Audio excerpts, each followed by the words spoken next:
Montse Aguerre, bienvenue sur Monaco Info et merci de nous accorder ces quelques instants. Merci à vous. On va, pour débuter, faire une petite piqûre de rappel et rappeler justement que nous nous étions rencontrés au cœur du triangle dalinien il y a quelque temps. C'était l'objet d'ailleurs d'un Focus Info.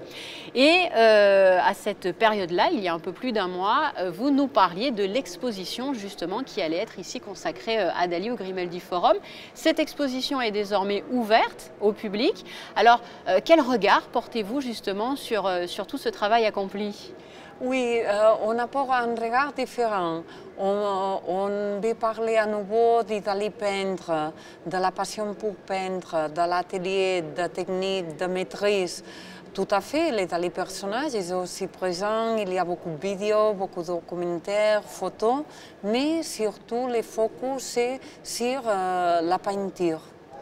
Alors peinture et on le voit, l'accent a aussi été mis sur plusieurs photographies en grand format. C'est pour justement mieux comprendre l'artiste et les lieux qu'il affectionnait particulièrement. Oui, parce que nous avons recréé un atelier idéal qu'il avait conçu.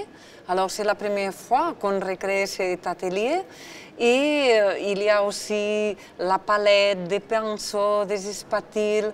Alors c'est un peu le fétichisme d'un Dali intime, un Dali que nous connaissons très bien, le Dali surréaliste, mais pas peut-être toute l'évolution de Dali. Un Dali impressionniste, un Dali cubiste, un Dali qui se relationne avec Andy Warhol. Il y a beaucoup de Dali, mais toujours il y a des constants que c'est la peinture, sa relation avec les paysages, avec ses contemporains, avec les grands maîtres du passé, avec la Renaissance. Alors je crois qu'on va comprendre mieux l'univers pictural et intellectuel de Dali. Vous êtes commissaire de cette exposition ici au Grimaldi Forum. Il était important à vos yeux justement de proposer aussi ces fenêtres, ces ouvertures que l'on voit derrière vous. Oui, l'installation c'est formidable, on a très bien travaillé avec Forum Grimaldi et on a décidé que la fenêtre était un élément significatif dans l'œuvre de Dali et aussi dans l'exposition. Nous avons toujours des fenêtres à travers lesquelles nous voyons d'autres œuvres et surtout les paysages. D'où viennent justement toutes les œuvres que l'on peut découvrir au fil de l'exposition? Oui, les œuvres viennent de Figueras, la plupart, mais aussi du Museo Nacional Centro de Arte Reina Sofía de Madrid, de Dali Museum in Saint Petersburg, Florida, de quelques collectionneurs privés. Il faut une belle sélection d'œuvres. Est-ce que vous avez le sentiment, en tout cas la volonté, d'ouvrir cette exposition, j'allais dire, à ceux aussi qui ne connaissent peut-être pas grand-chose sur Dali, ou est-ce qu'elle s'adresse plutôt à des spécialistes de l'artiste? Non, cette exposition s'adresse à tout le monde. C'est une exposition conçue pour bien comprendre Dali. Si tu le connais, tu peux approfondir, et si tu ne le connais pas, tu apprends beaucoup sur Dali. Alors c'est pour tous les publics. Alors, nous sommes en principauté de Monaco. Je sais que Salvador Dali et Gala étaient venus à plusieurs reprises ici. Est-ce qu'il y a justement des liens dans l'exposition avec Monaco? Oui, il y a une peinture très spéciale, Violette impériale, qu'on l'a prêtée juste pour Monaco parce qu'elle a été peignée à Roquebrune, à la maison de Coco Chanel. Alors c'est une peinture significative, un peu sombre, parce qu'elle s'appelle à la guerre, au sentiment d'angoisse et peur, mais une peinture exceptionnelle. Vous qui êtes une spécialiste de Dali, est-ce que vous avez le sentiment quand même toujours d'apprendre encore des choses sur lui année après année que vous ne saviez peut-être pas encore auparavant? Oui, j'ai toujours appris parce que Dali était très curieux, il voulait tout apprendre, alors il vous contamine dans ce sentiment. Alors il s'approchait à la science, il était dessinateur, il faisait des décors, il dessinait tout le temps, alors tu apprends tout le temps.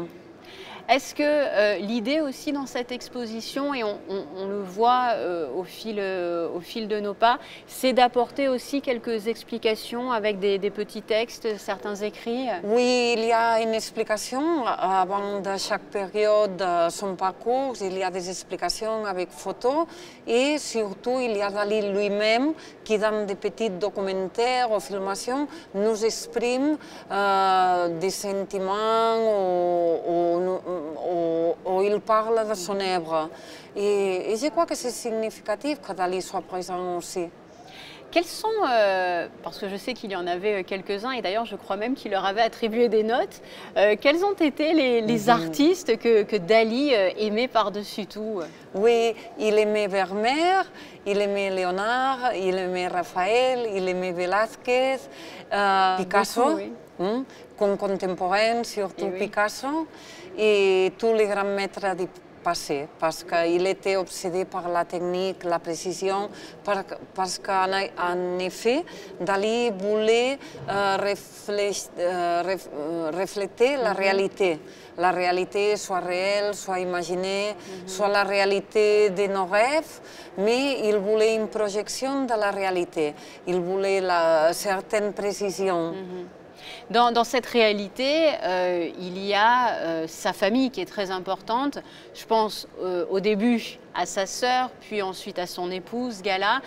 Vous pensez que, allez, on va dire, la carrière, la vie, le parcours de Dalí n'auraient pas été les mêmes sans ces femmes autour de lui? Oui, c'est évident. Sa sœur aussi écrivait, était une personne très intelligente, très ironique, comme on m'a dit. Et Gala aussi n'était pas seulement une muse, était une femme très intelligente qui était avec les surréalistes, qui avait connu, était riche, traversé toute l'Europe pour être à Paris avec Paul Éluard, son premier mari. Oui. Alors, des femmes exceptionnelles. Merci beaucoup Montse Aguerre pour toutes ces précisions et on rappelle donc que ça y est, Dalí, une histoire de la peinture, a ouvert ses portes au Grimaldi Forum et que l'exposition est à découvrir jusqu'au début du mois de septembre. Merci, j'espère que tous les Monégasques pourront visiter l'exposition plusieurs fois parce qu'il y a beaucoup de documentation aussi et je crois que c'est amusant d'entendre Dalí et bien comprendre sa pensée. Merci encore. Merci.